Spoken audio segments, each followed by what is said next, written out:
Yeah, let's get on the water.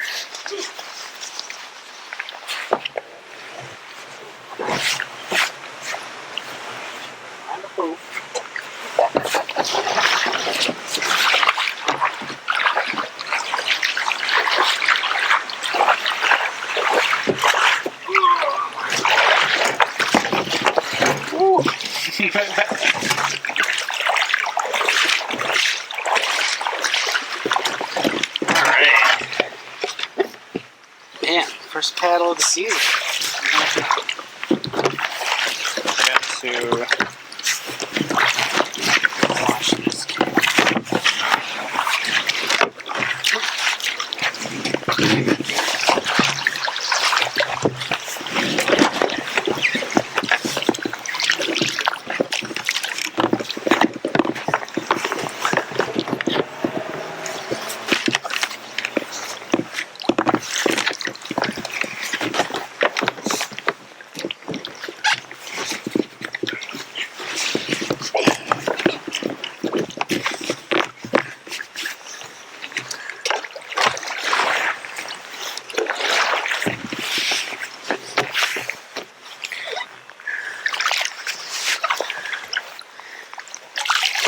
It's been a while. It has been a while.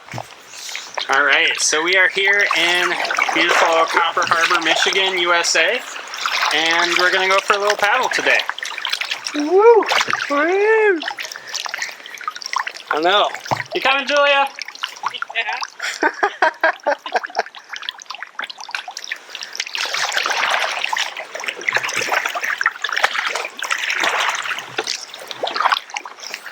What do you think, guys? What's the first stop? I think, let's see if we can't make it under the bridge Yeah. and then cruise on towards the marina. I think that's a good idea. Head towards the west end of the harbor. We can wait for a second here. While we're waiting, we can do our shameless little plug for the Keweenaw Adventure Company, who helped set this all up. The Adventure Company is an awesome outfitter here in town, and they are committed to promoting human-powered recreation in the area. So that's biking, kayaking, hiking, all that kind of stuff. And what I like most about the Adventure Company is it's a group of individuals working as a team to promote things like education, stewardship, sustainable tourism in the area. And it just really serves as a good example of being able to connect people with the land and water. And I really love that about them. And the sense of community that you get, not just with the staff and the company itself, but with the local community. Mm-hmm. Yeah, no, it's always nice when you have those Tuesday night shuttle nights, and it's just like all the boys and girls coming up from Houghton to enjoy the trails, and locals coming out for paddles, and yeah. Yeah, and Matt hit it on the head. It's all about the community up here, and that's what we love about living here. Speaking of, we forgot to introduce ourselves. Oh, yeah. I'm Tyler. I'm a sea kayak guide with the Keweenaw Adventure Company. And I'm Matt, and I've been a guide with the Adventure Company for the last 2 years, and a guide elsewhere for years prior. Unfortunately, my role won't be as significant as it has been, but as one of the co-owners told me, once you're part of the Kayak Pack, you're always part of the Kayak Pack. Once you go kayak, you don't go back. All right, Julia's on the water, so Woo! let's go for a paddle. Yeah. The Duck Island Bridge. Duck Island Bridge. So this little spot we call Duck Harbor. It makes for a nice little calm, protected place to launch. We'll cruise on down.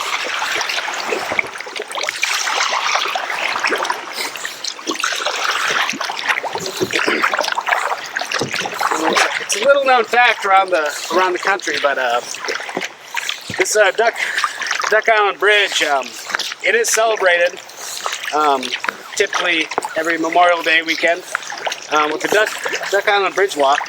People actually flock from around the country to celebrate this beautiful bridge. Typically we have thousands of people coming up to enjoy it in all its splendor. Now, Matt, is that event going to be canceled this year due Unfortunately, due to situation? the circumstances, yes, no. Please, if you're watching this video, do not try to attend the Duck Island Bridge Walk. Though it is magnificent, it is a small bridge, and the quarantine would not allow it.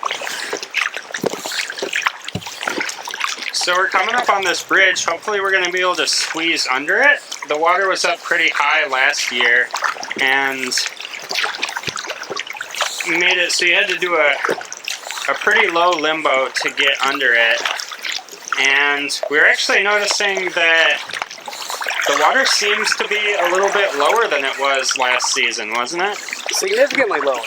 Yeah. Like we actually got our liver back a little bit. Yeah. So the water level seems down a little bit. I don't know if it'll go up as we progress into the spring a little bit more, but yeah, I'm kind of surprised with all the spring melt that it's not still kind of super high. My theory is that because we didn't have a whole lot of freeze over this winter, it allowed the water to kind of evaporate and lower down a little bit. All right, here we go. Yeah, you almost might even like scrape right here now. Squeezing under the bridge. Hold on to your hats. Oh, there he goes. Oh, here I go. Nice stretch. It still is a little tight. Ugh. Dust off the rust from winter. I know. Alright, shall we continue on down west towards Yes. the marina? To the marina. Alright.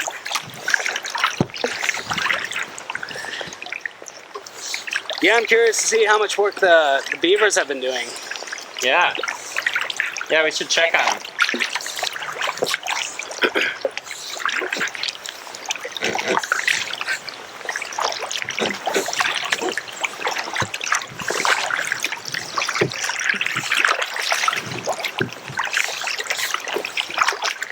Matt, that's a nice hat you have there.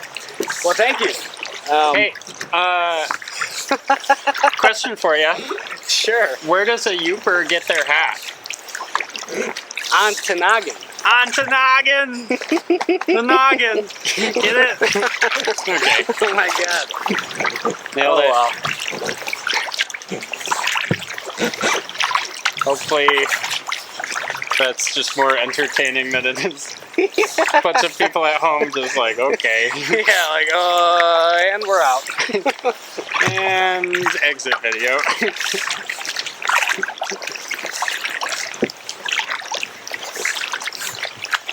Oh, we didn't introduce Julia.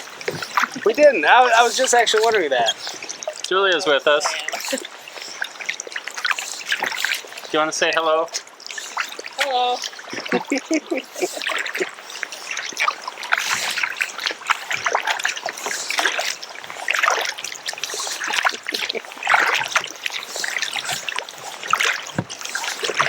Feels nice to stretch the arms, doesn't it? Yep. Stretch the arms, work the core. It's been a long winter, huh? Yeah, no, it's, yeah, like I said, first paddle. It's feeling good. Hello. Yeah, beautiful.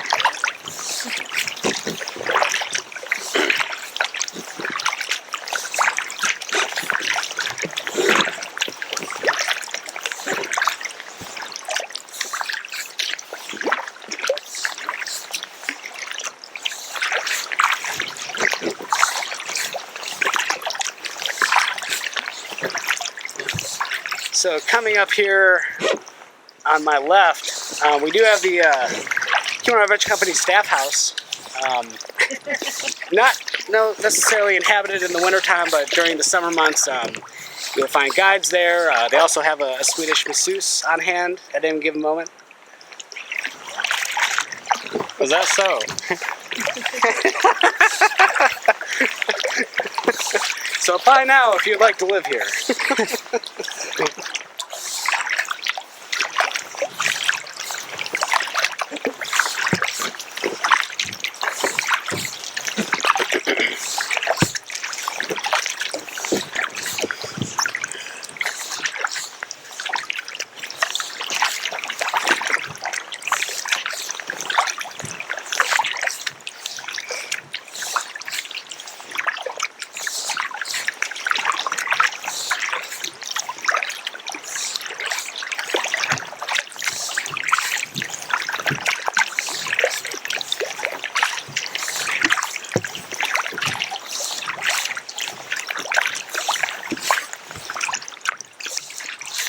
So Matt, as we're just cruising along here towards the marina, can you tell us a little bit about maybe the things that you should do or the gear you might need to get out on the water safely like we're doing?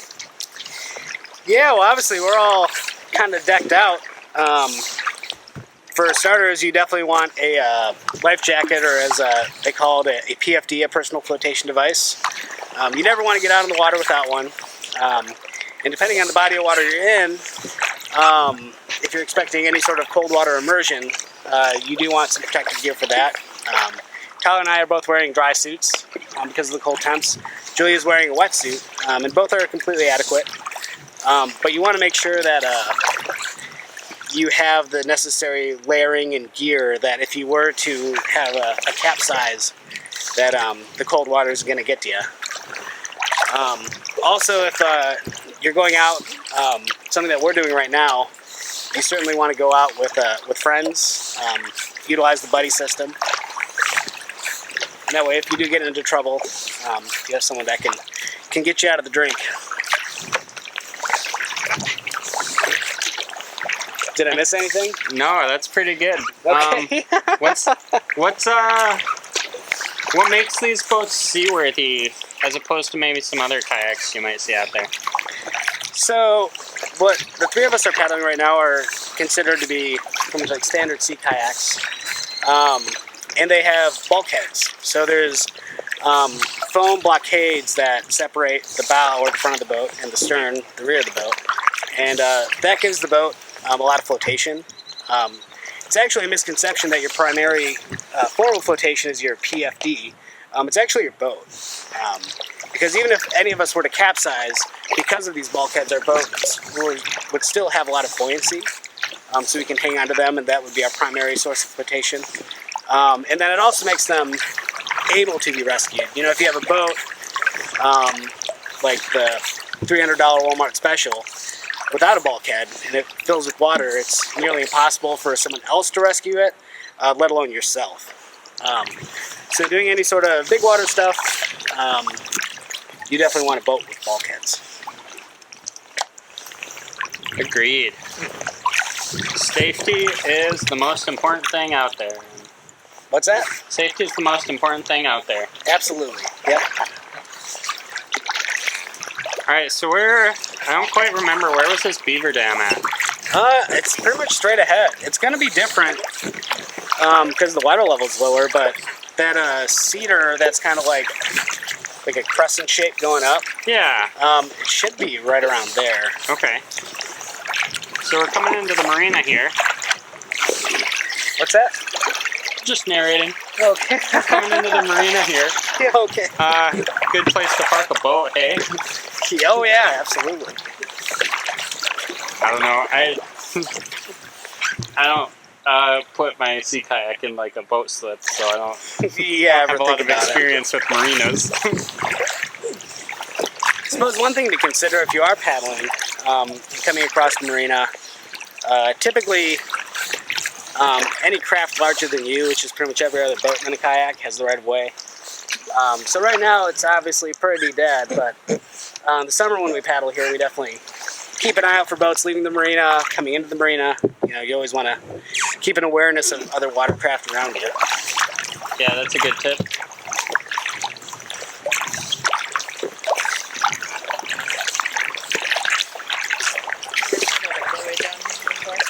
You never have? I have not. Huh. Oh yeah, so see, yep, the lodge is dead ahead. What a That treat. Kind of mangling of sticks. Last summer we could paddle, because of the water level, we could paddle in quite a ways. Looks like it's a little shallow now, but maybe we'll see some beaver chews. Yep, all right there to the right. That's all beaver chews. Yeah, that's pretty cool. Ecosystem engineers. They are amazing critters. Mm-hmm. It almost looks like they got a chimney. Yeah. That bark. They got a chimney, they got a little fireplace in there where they can kind of snuggle up and chill out after a long day at chopping wood. Yeah, look at all those beaver chews.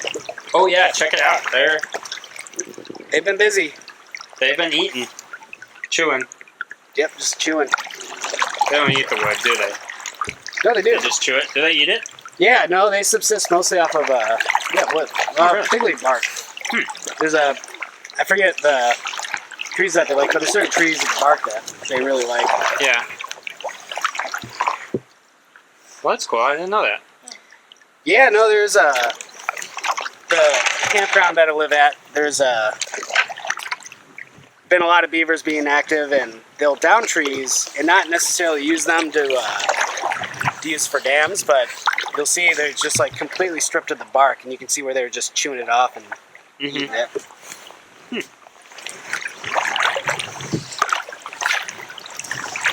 So, okay. So we are at the far west end of Copper Harbor, west end of the harbor. And so what we're going to do now is swing back east and kind of hug the north shore of the harbor. And so that's made up of a piece of land called Hunter's Point. And there's actually a nice park on it. There's some hiking trails that kind of run down the narrow piece of land, so you can hike out to the point. It's not anything super long or strenuous, but if you're in Copper Harbor and you got some time to kill, it's kind of a nice little spot to check out. It's really pretty, especially on the Lake Superior side. Yeah, you find a lot of agates there too. It's a good rock hunting spot. Yeah.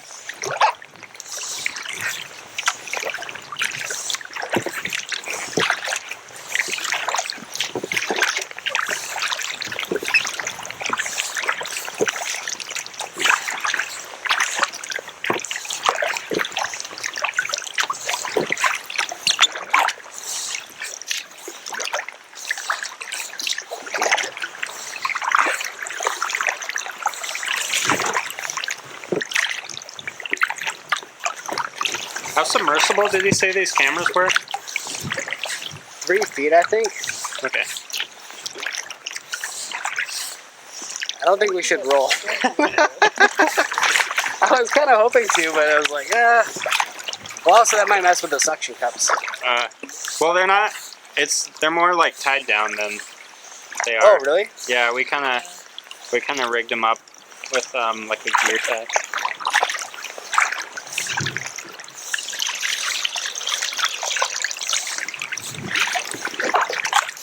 Maybe. I don't know. They're probably more than $20. Probably.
So Matt, it's springtime now, right? It's May.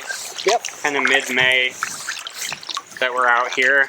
Is there a best time to come up and do a paddle like this? The best time? Yeah, like time of the year or time of the season. Well, if you have the appropriate equipment, then pretty much as soon as the lake is clear. I mean, I also will add you should have the appropriate skill level and obviously a buddy. Mm-hmm. Paddling around the ice can be a lot of fun. But probably one of the best times is when the air temp rises a little bit more, in case you do have a capsize. Mm-hmm. I don't know if there's a best time. It's always a good time. Yeah. And it's nice, you know, whether you paddle in the spring, summer, or fall, you always get a little glimpse of something different. Right. I know I have noticed that in the spring and fall, there's like all the migrating birds. Yeah. So those are cool to check out. Mm-hmm. I've never seen loons in the spring or fall, but you see them in the summer, so those are cool. Yeah. I don't know. Do you think what's your favorite time to paddle here? I don't know. I kind of like late summer, August, and then even into September. That's generally some of my favorite times. Just because the water temperature is a lot nicer than it is right now. Yeah, it's a little chilly. What do you think the temperature of the water is? Yeah. You just did the hand test. Matt has a perfectly calibrated hand for testing temperature. I would guess 40.65 degrees. 40.65. That would be my guess. Pretty specific.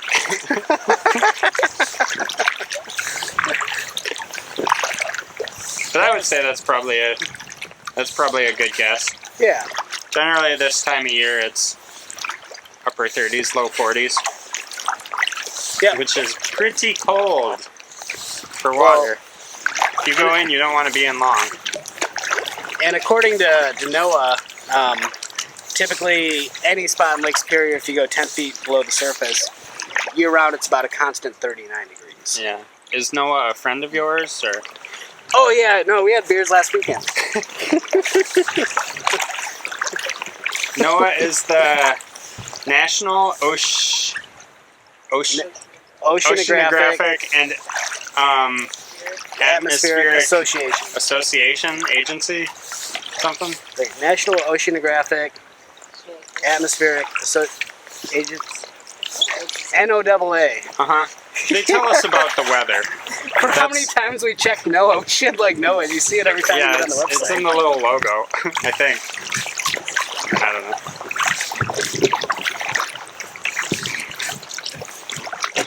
But yeah, I guess you guys watching, if you do want to try to check the weather and get a gauge on what the lake's going to be like, they do provide pretty accurate marine forecasts.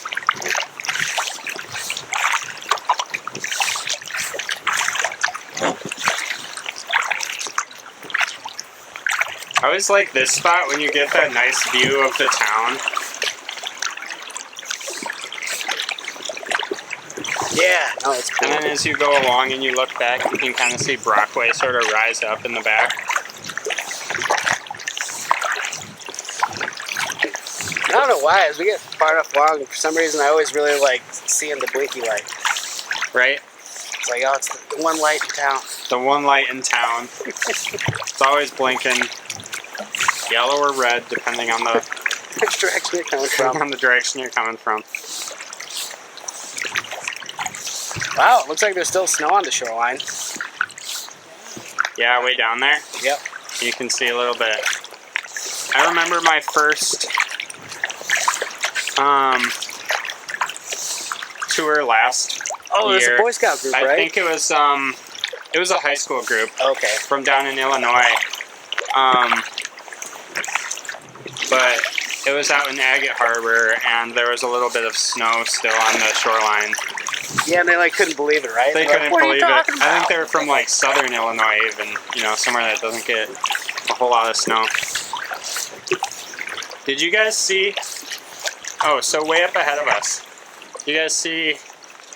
I think he just surfaced. Was that a loon? Oh, maybe. It could be. Either a loon or a cormorant. Oh, there he goes. Yeah, a loon or a cormorant.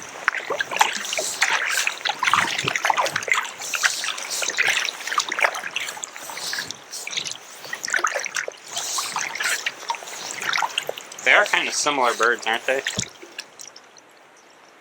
Yeah, they're both diving, fish-eating birds. Yeah. I used to guide with a... Yeah, that looks like a loon. Yeah. I used to guide with a... Well, you met Bubba, right, Tyler? Yeah, I met Bubba. Yeah, shout out to Bubba. Shout out Used to to guide Bubba. with him in Chicago, and he's from Alabama. And, Real Alabama down sweetheart. in that Alabama, one. do you know what they call cormorants? No. Swamp turkeys. Swamp turkeys? Yeah, yep. That's hilarious. Yeah.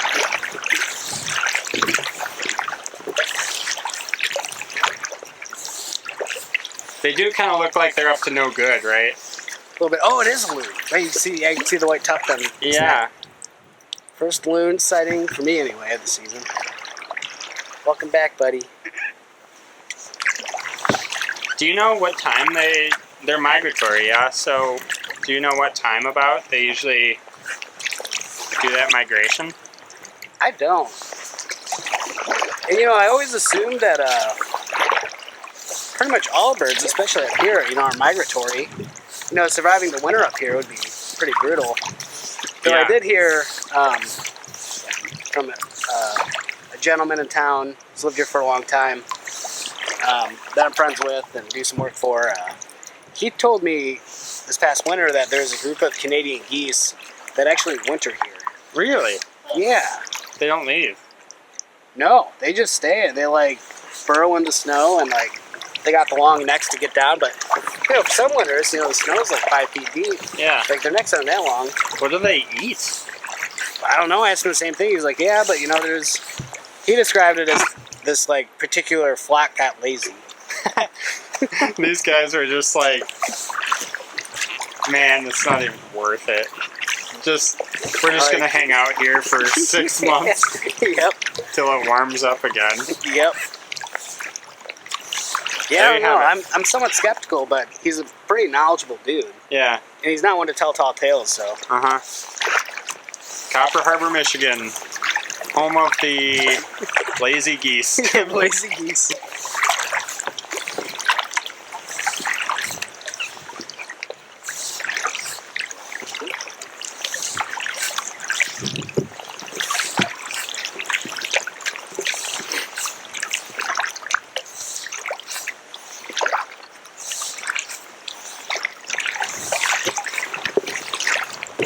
So we saw that beaver dam. What other types of animals do we have around here? We saw that loon.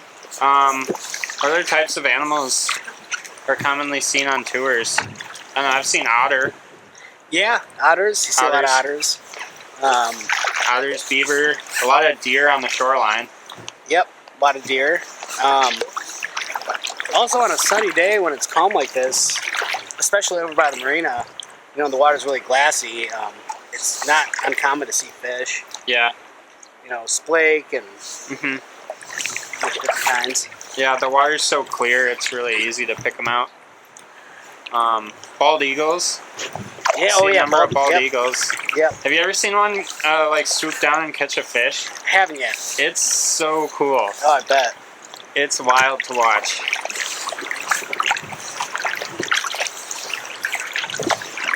Man. All right, so we are nearing the end of Hunter's Point here. We're coming to a little spot we call the Gap. And we call it that because it forms a gap between Hunter's Point and Porter's Island, which kind of stretches along, making up more of the north shore of the harbor here. And so I think what we're going to do is dip up to the north through the gap and run along the north side of Porter's Island. What do you think? Does that sound cool, guys? Lake looks calm enough. Yeah. Isn't it also sponsored by the clothing company? I thought that's why they called it the Gap. What's that? Isn't it also sponsored by the clothing company? Yes. I was gonna say something, but I didn't know. I'm not super familiar with how lawsuits work, and so I was thinking I might not go there. Yep, just kidding, Gap. Sorry. Didn't mean to plug you. Alright, so let's come out through the Gap. Some itty bitty tiny wave action here. We'll watch out for rocks.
And we are in open Lake Superior.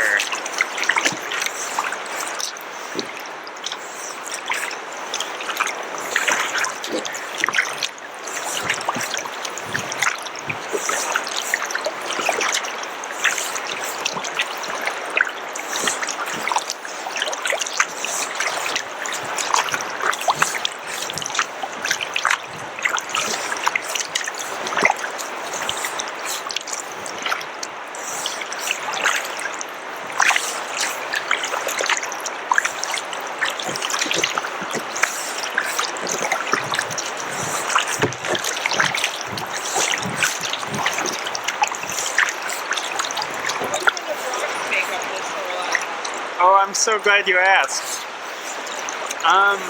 So what we're looking at here is a dark basalt rock, and we can keep paddling through this rough section and I'll explain it once we get through.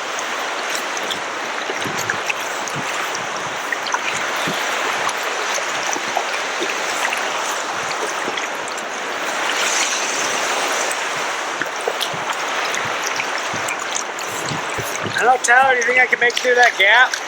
What's up? Do you think I can make it through the gap? Probably. Alright. Look at all that ice, man. Lady.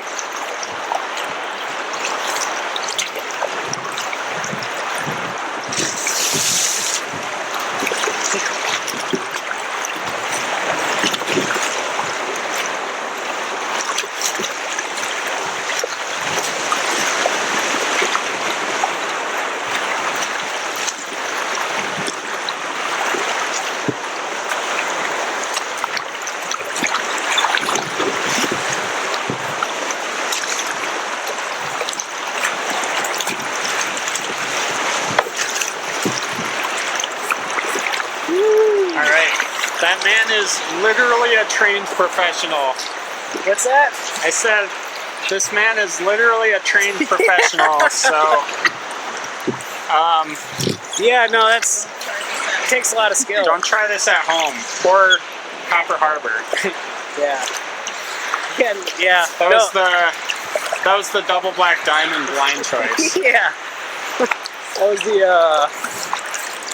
downtown. Yeah. Of, Porter's Island. That was the downtown of kayaking routes. Lake Superior Pirates to our left.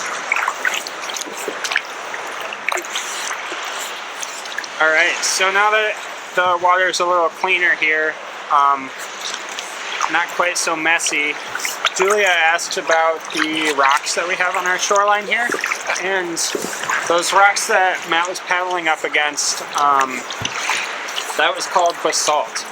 So this area has a really unique geological history, and about 1 billion years or so ago, this was actually the site of what we call a mid-continental rift. And so basically what was happening is we had we had this landmass, right, and a big crack was kind of starting to form in it, and so parts of the land were then pulling apart from each other, and as they pulled apart from each other, all this hot magma from the middle of the earth, from the mantle, kind of starts to move upwards and come up through that crack. And so when it did that, it brought all these lava flows, right? And so that's what that basalt is. It's an igneous rock. If you remember back to 5th grade science, igneous rock is produced inside the earth as magma, right? And then when it hardens, that's when we get this basalt here. So that is all remnants of that. The mid-continental rift never fully formed, so it never broke our continent apart. It just kind of started and then sort of came to a stop. But anyway, actually really fun, kind of cool fact is that as those lava flows came out, it's the same rock that we see here in the Keweenaw. It's the same as the rock that we see up on Isle Royal. And so you can kind of imagine it coming up through the center of Lake Superior. Now Lake Superior wasn't really there at the time, but as that magma came up in this area and spread out, it formed the rocks that we see here in the Keweenaw and Isle Royal at the same time. So if you go up to Isle Royal, you'll also see a lot of that super dark volcanic basalt type rock. It's awesome. So that's your little geology lesson for today. Nice.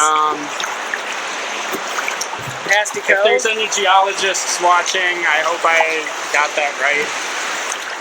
But we're going to come into a little spot here that we like to call Pasty Cove. And so it's just this little nook in the north end of Porter's Island. It doesn't lead anywhere, it's a dead end, but it's a really cool spot.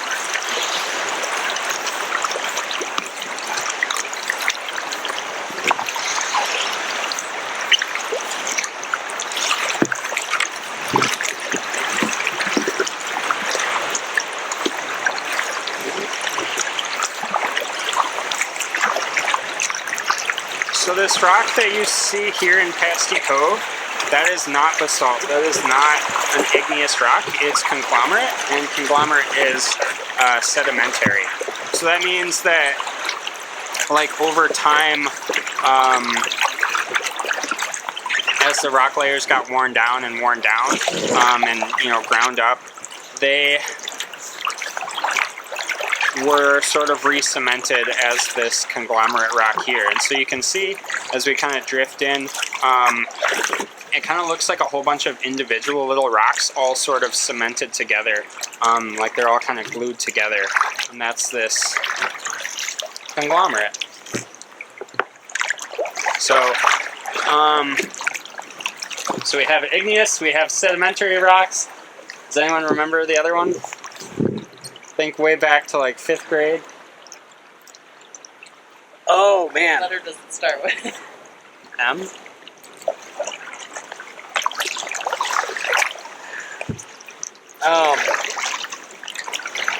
It's not molten. No. That's the state of. Yeah.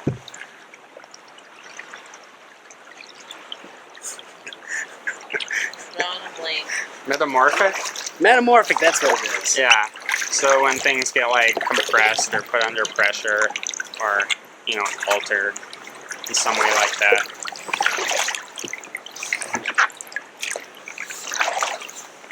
Hopefully you clicked on this video to learn something. Alright, so that's Pesty Cove. What do you guys think? Snack break? Water break? Is that a good idea? Yeah, let's have some water. Little shameless plug for water. Water's great. It keeps you hydrated and working well. And I always have it with me kayaking. When you're doing a trip like this, it's always a good idea to have water and snacks with you so you just stay energized and on top of it. Yeah, absolutely. Yeah, and even like colder temps like now, like, I don't know about you guys, I'm not sweating at all, but still gotta drink water. Yeah. Makes you feel good. Yep.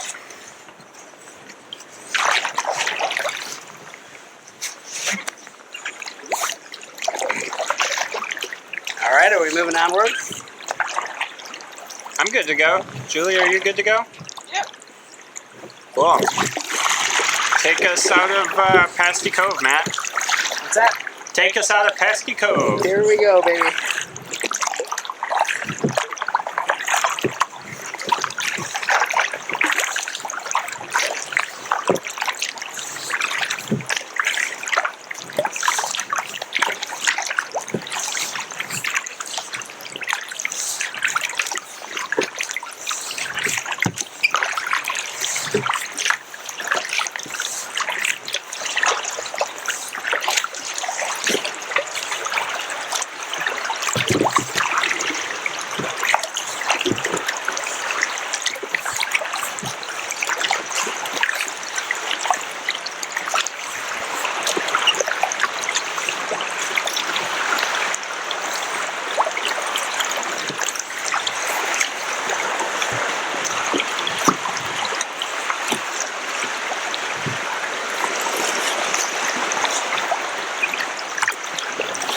I wonder if the cameras can see these quartz veins. Yeah, I don't know. And there's still a whole lot more snow than I thought there'd be. Yeah. Same.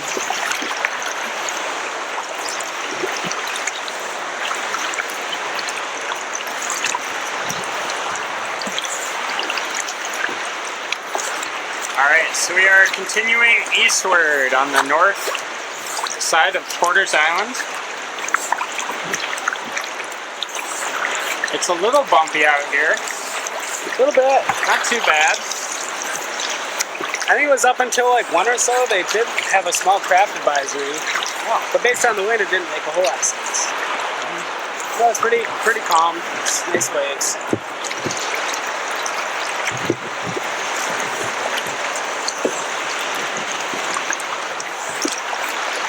Look at that wash tub of water. Yeah, yep.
scoot into another little cove here. This one does kind of cut through Porter's Island.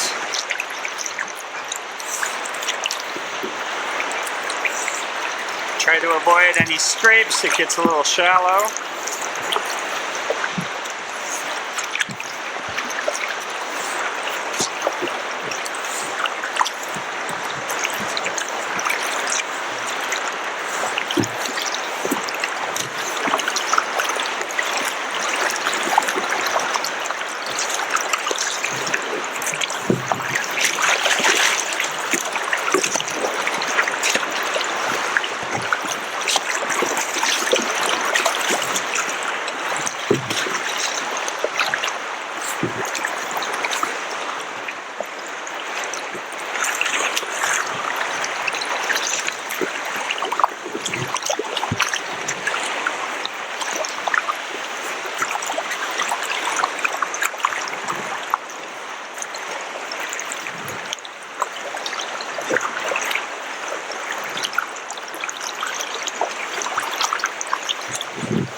I think Matt's gonna try to catch a little ride in on a wave here. Nah, he missed it. No wave.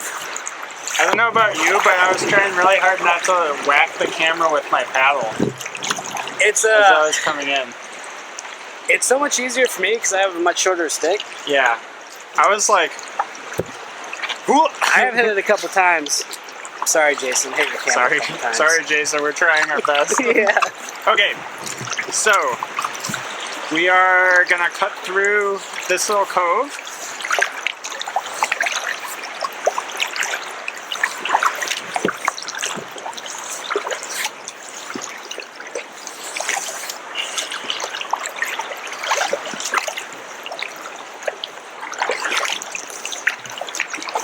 And as we do, we are looking out towards the, that would be the east end of the harbor. And we can see the Copper Harbor Lighthouse in the distance.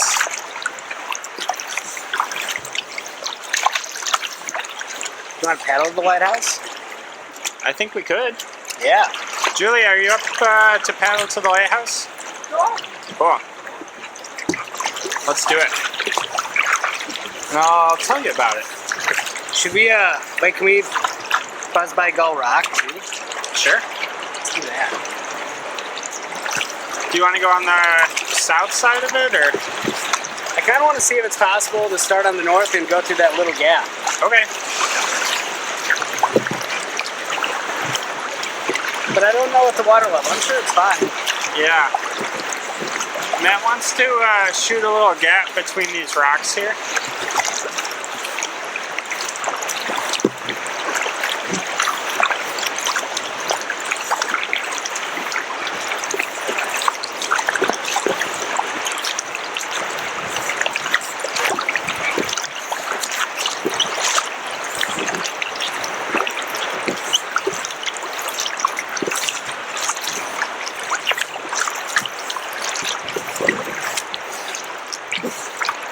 Is that the gap right?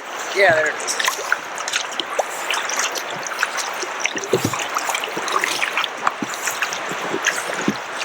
Is this the only one, Tyler, or are there two?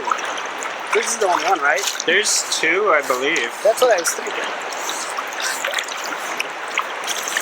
Well, this one looks doable. What's that? This one looks doable. Yeah. You want to go first? Sure. Alright, so we're going to shoot this little gap here. It's a little bouncy, but we should be good.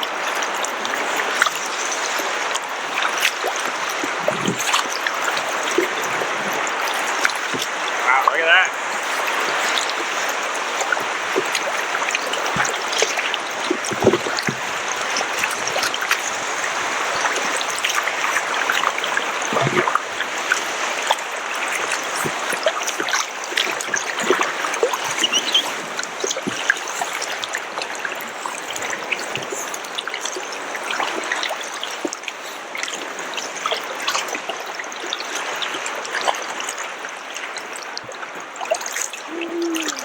Yeah!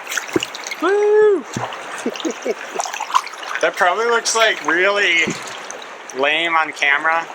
Yeah, I know. That was cool. I thought it was cool. I had fun. Alright. Oh boy. That one was on you.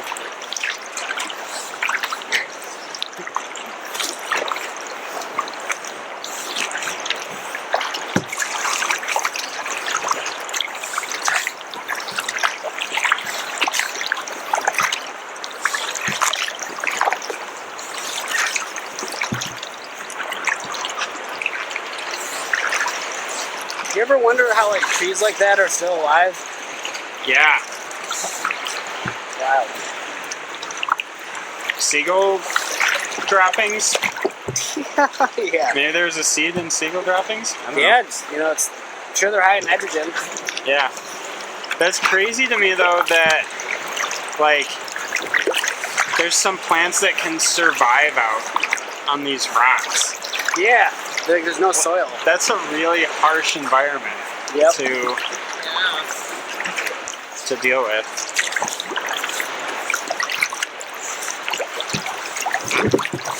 So props to you, little tree.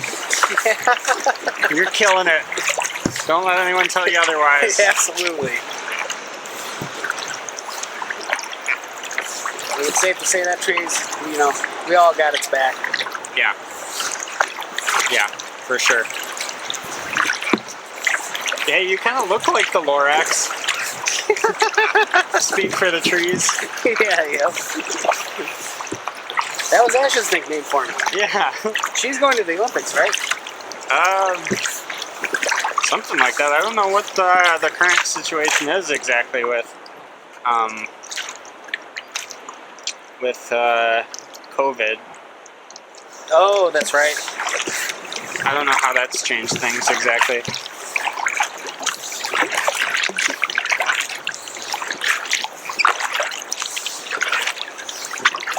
So we are crossing the mouth of the harbor. We're headed towards the lighthouse, and I think it's one of the cooler lighthouses on Superior. And not just because I'm a little biased, but it is very cool. Yeah, it was the second lighthouse built on Lake Superior. Number 2. Yep. In the late 1840s it was built. And that's actually not the one we look at right now. So the actual brick structure, I believe was the 1860s. That was kind of built in place of the original one when the original one kind of fell apart. And then the steel tower that actually serves as the light now, that was not put in until the 1930s. And so there's kind of been a number of different lights kind of on this little point here. And I did hear a rumor over the wintertime up here that there's talk of starting the lighthouse tours up again. Really? Yep. That would be great. Yeah. Yeah. There's a few folks watching that might want to come up and who don't already know. The lighthouse is actually only accessible by water. Yeah. There's no public road to get to it. Mm-hmm. Right. It is technically, it's owned by the state park, correct? I believe so, yeah. Fort Wilkins State Park. But there is not a public road to get to it. So currently what we're doing is just about the only way, huh? Yep. Yeah, years past, I guess they had the boat tours. Yeah. And that's what they're looking to start back up. Right. Yeah, they used to have the boat tours there, but not anymore. That would be really cool to see that happen again. Yeah, yep.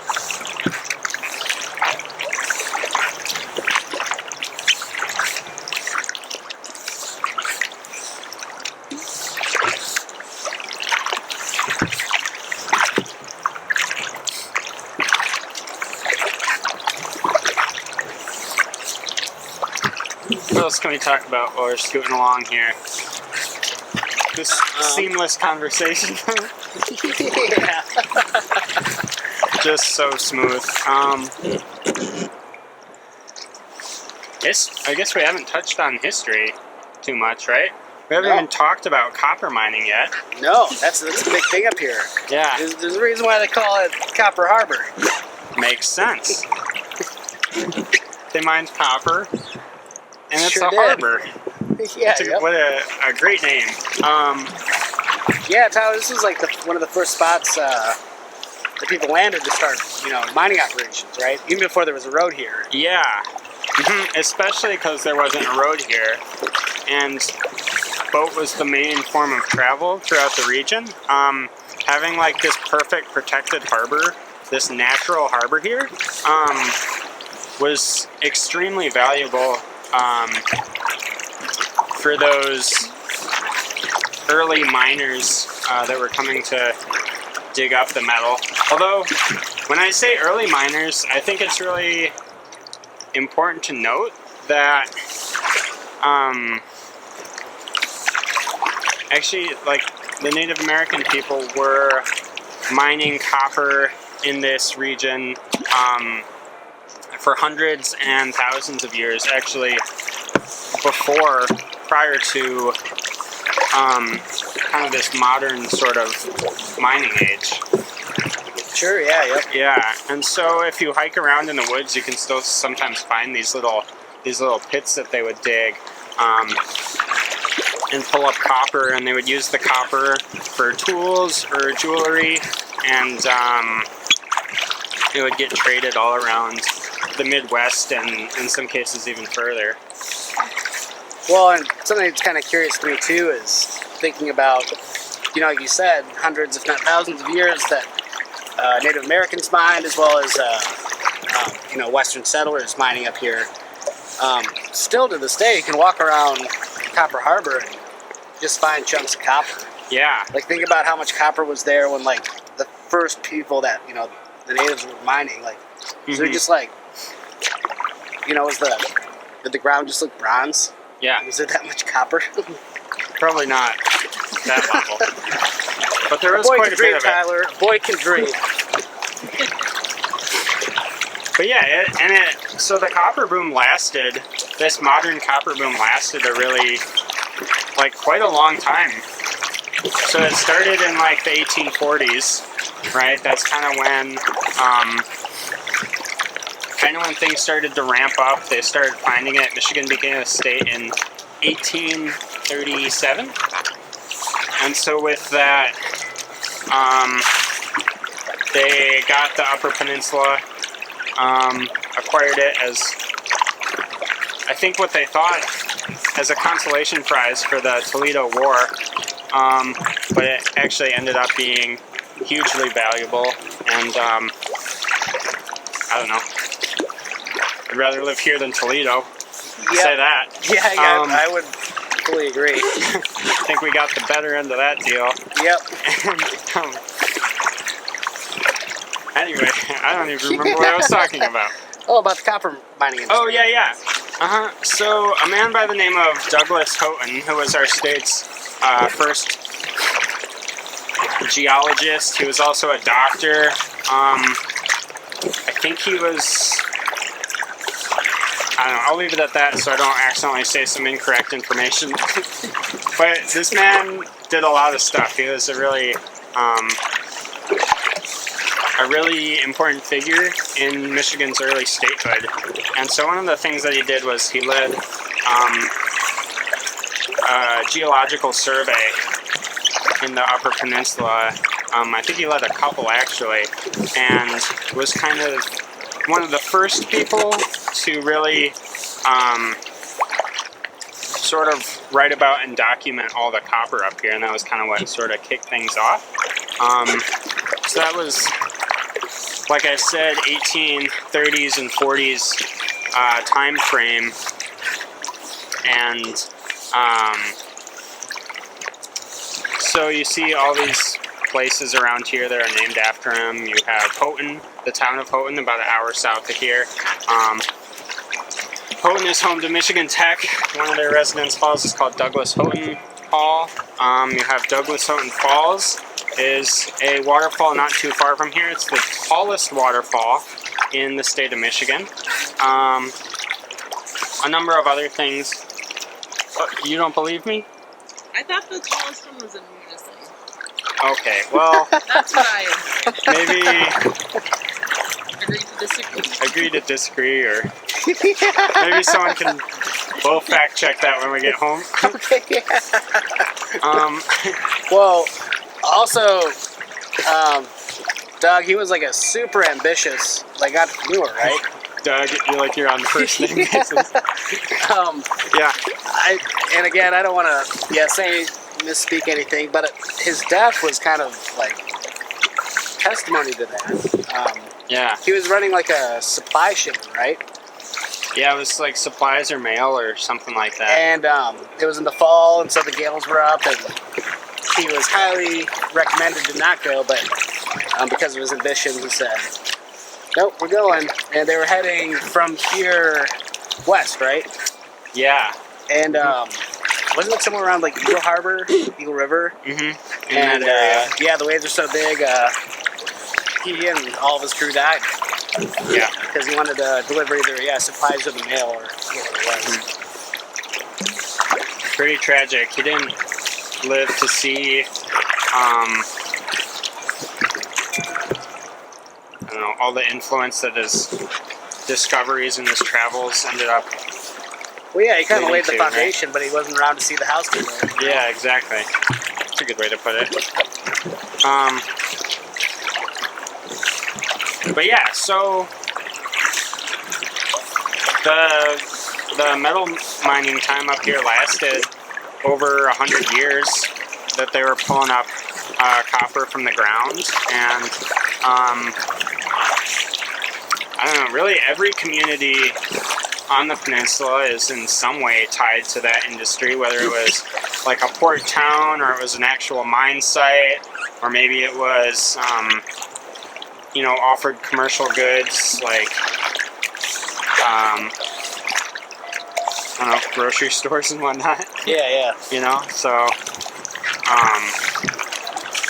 it is an important part of the history and the culture here for sure. Absolutely.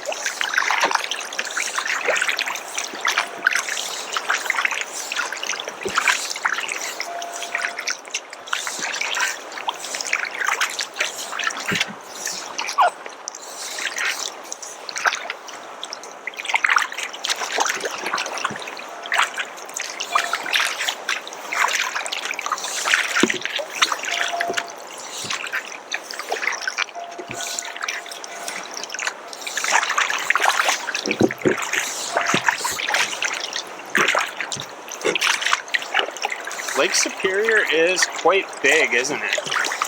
It's very large. I think every time I go out paddling on Lake Superior, I look out at it, and every single time I'm struck by how big it is. Yeah. It's such a massive body of water. It's very, very much ocean-like. Yeah.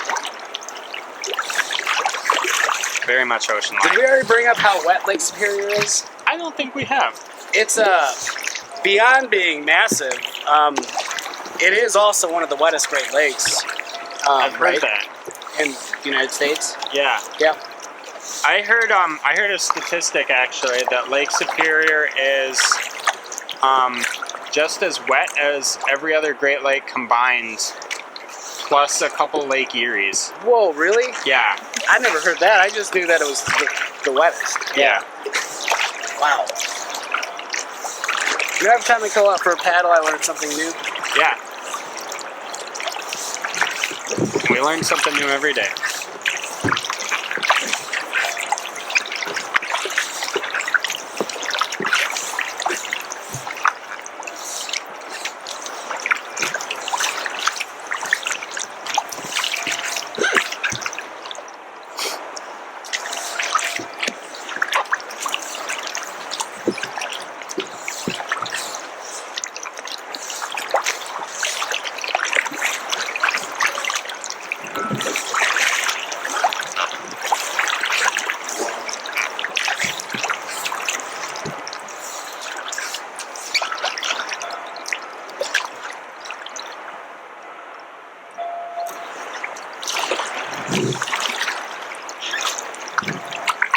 Do you see that giant quartz vein that you just floated over?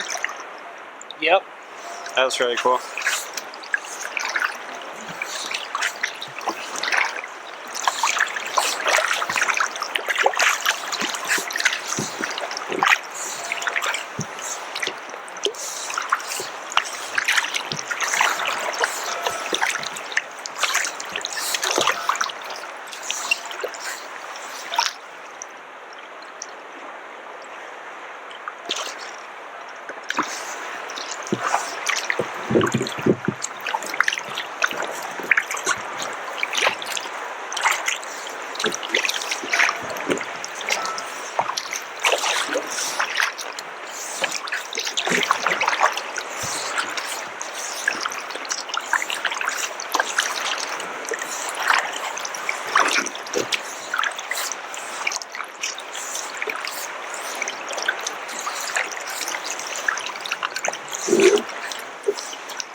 Oh, that's such a cool noise.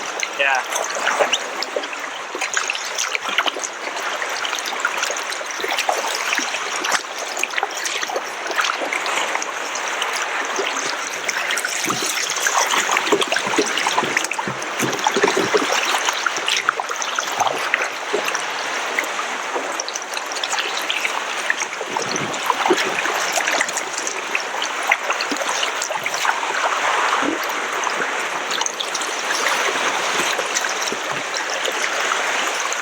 Sound of Mama Superior. Oh yeah. Wow. Yeah, let's do it. Yeah. That is.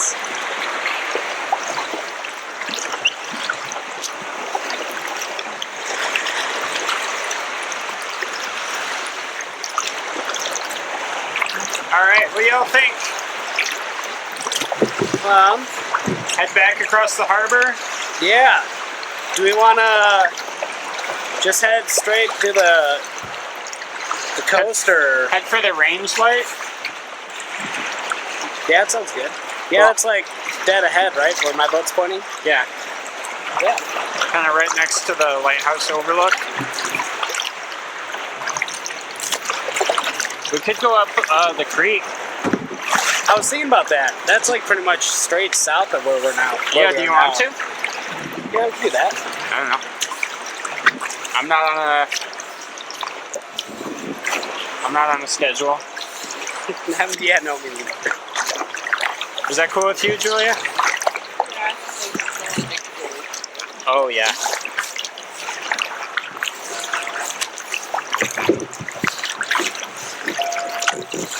How long have we been paddling now, Matt?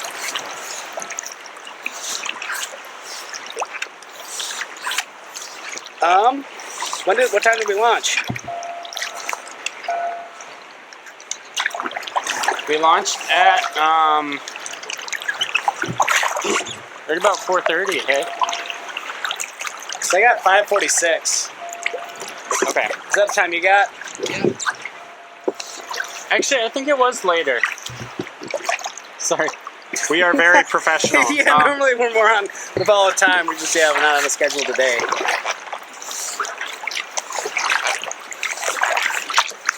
I think it's probably about 14 I don't know, Tyler. I got about like 20 minutes left of me, and then you're probably gonna have to tell me.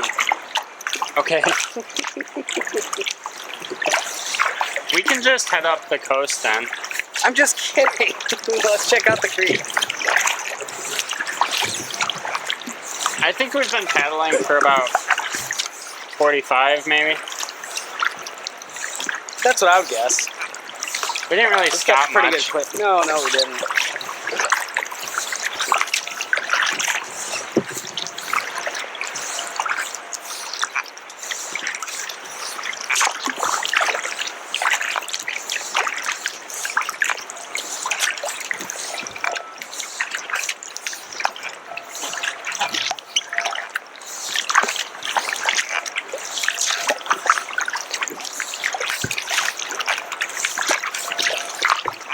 Alright, so now we are cutting south, back down to the south shore of the harbor.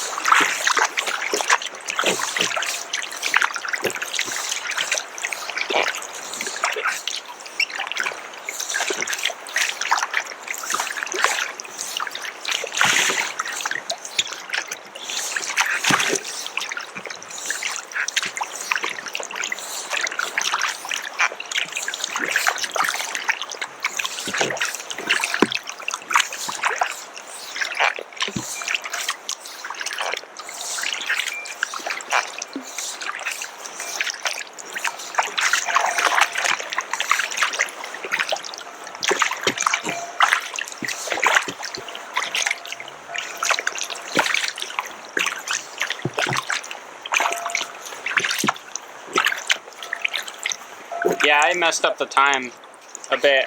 Time flies when you're having fun. Yeah, absolutely. My camera's been recording for an hour and 12 minutes. That's kind of what I was gonna guess. Okay. Yeah. Well, that's okay. We all make mistakes. We're all human. Yep. You should maybe go. Meandering back. Okay. Yeah, that's true. Which is another kind of neato paddling tip. If you do decide to go out, you should always tell someone on land and kind of set up a time frame. Yep. Because if you overshoot it, like right now, Jason's probably wondering, like, oh, I wonder where those guys are. And if we way overshot it, you might be like, oh, I got to call the Coast Guard. So always have a land buddy to let you know what your float plan is.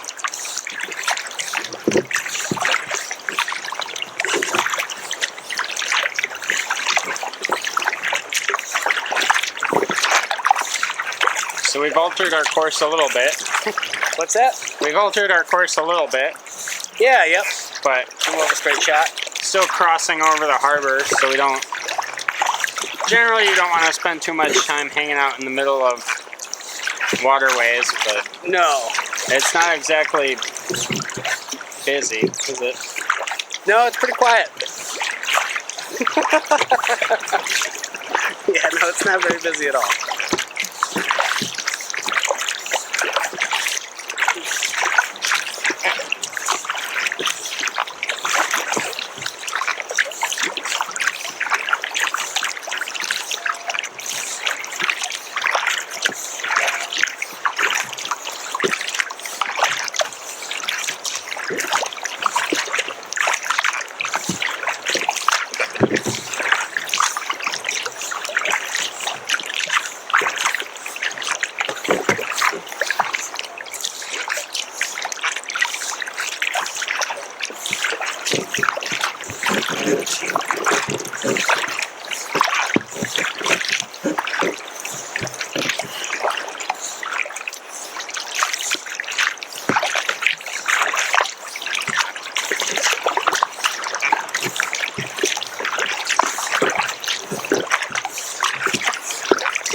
Like I said earlier, I just love that view of Brockway as you're coming back in.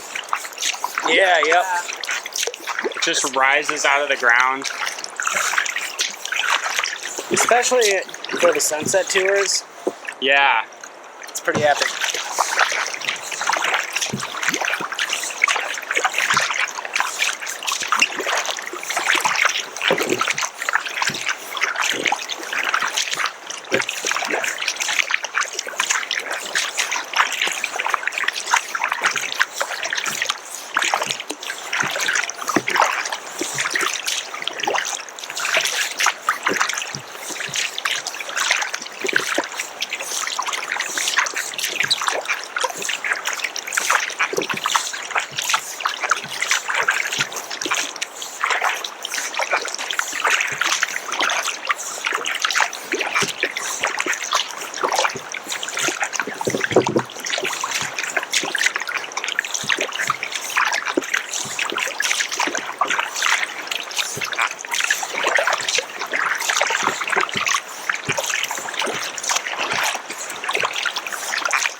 cruising pretty good.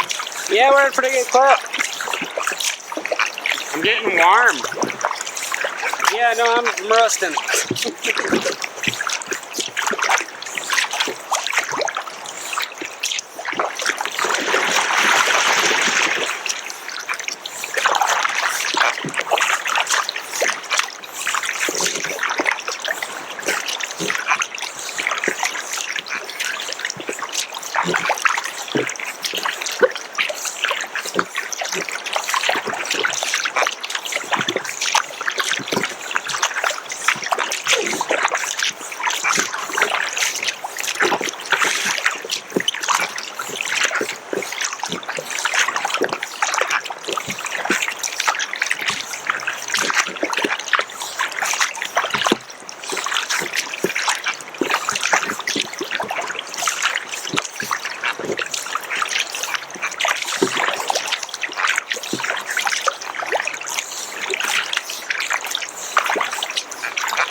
Not much to say right now.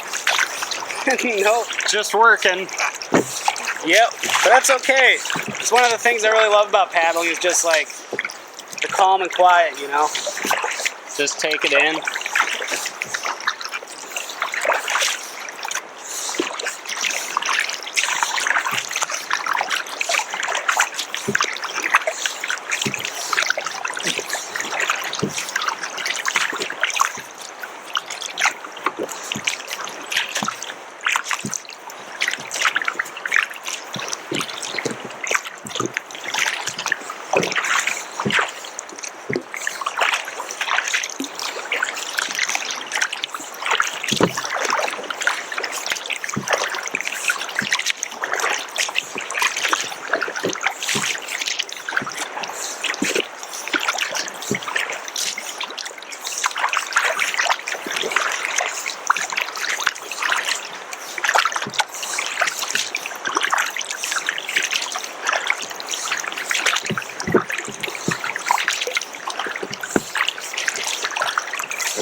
Aim for the harbor house.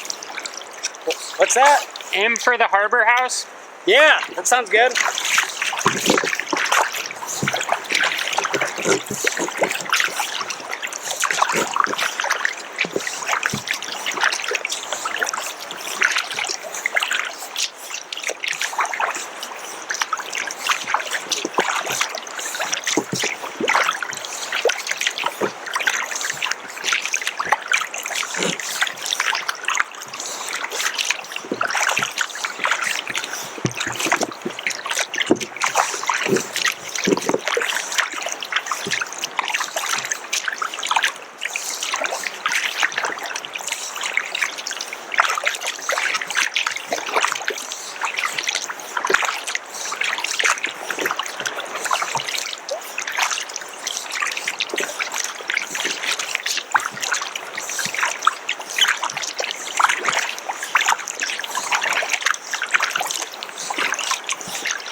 Yeah, we're cruising. Yeah.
What kind of bird do you think that is, you guys? I didn't see it. It's right up there. Is that just a crow, or? It kind of looks like a raptor of some kind. Yeah, hard to say. It does look like some sort of hawk. Yeah. The way the wings move. Yep.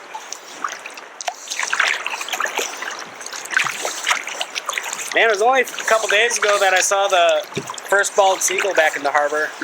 The first bald seagull, huh? Yep, first one. Wow.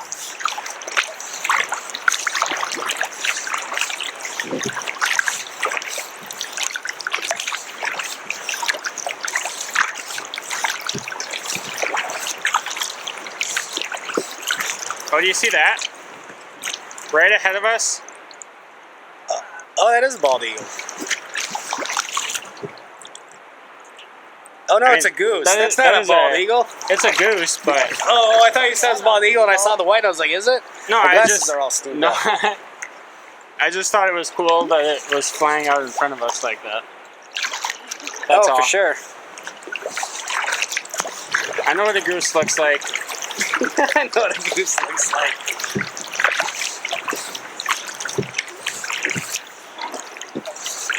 Oh, there's that loon again, probably. Dead ahead. Oh yeah, following us. So we're just coming back into town now. Going right by the harbor house. Awesome place to eat if you are hungry and in Copper Harbor. That was a pretty lively jaunt across the harbor there, huh? It was, yeah. No, I'm definitely, for first time back on the water, my abs are feeling it for sure. Yeah, we were cruising. Yep. No, my glasses got all steamed up. realized we were supposed to meet back at a certain time, and that time was quickly approaching, so we stepped on the gas a little bit. Yep.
Oh wow, do you see that? Oh, the The little wall there? yeah, oh, wow. No, I didn't. Wow, is that winter damage? Yeah, it's definitely erosion damage. The part that's still built, that was built just this past fall. Oh really? Yeah, yep. So I wonder if it was like that, and that's why they had it built. I was gonna say, it looks kind of unfamiliar, like I didn't remember there being a little wall there. But if it was built in the fall, that makes sense. Yeah, I don't remember seeing it broken last summer. But it's definitely, yeah, it's broken. Yeah.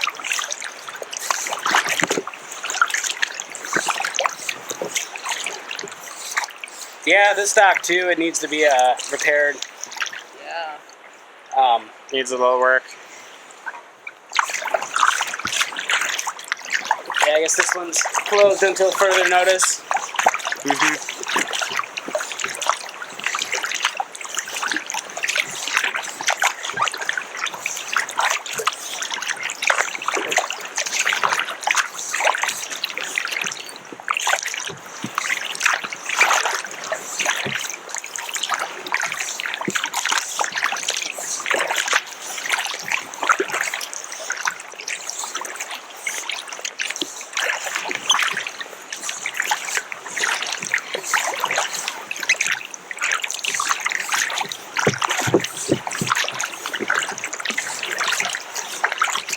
All right.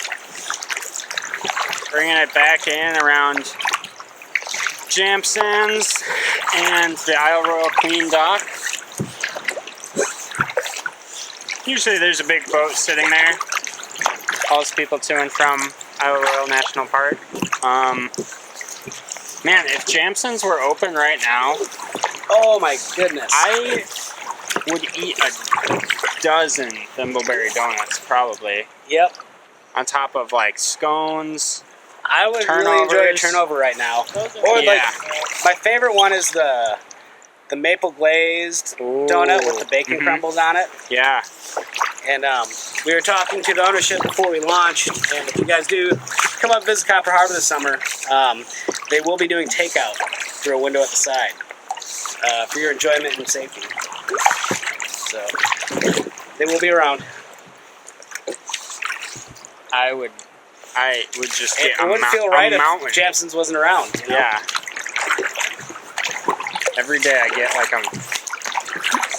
I feel like I'm there, not every day. It's typically one of my, yeah, no, it's like morning isn't right without a cup of coffee at least from them. Yeah. Yeah, the coffee is great too.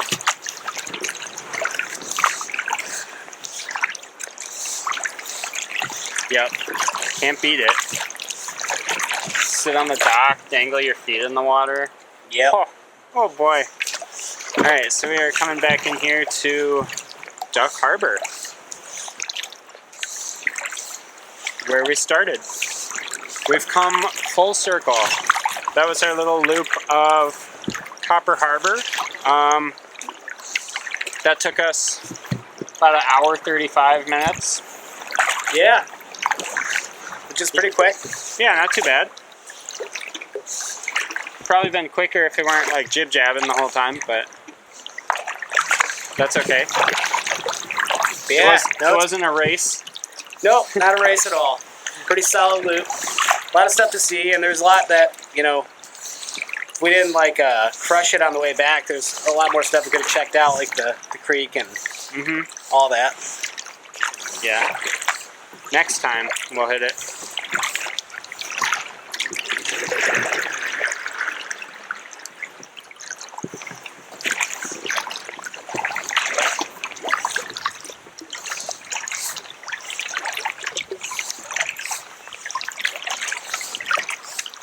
Alright. That's it. Alright, back to land.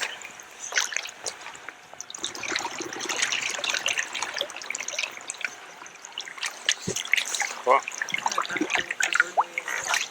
That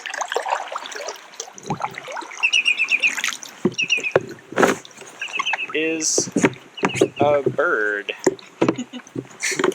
You can tell because of the legs, and it also has wings. Alright.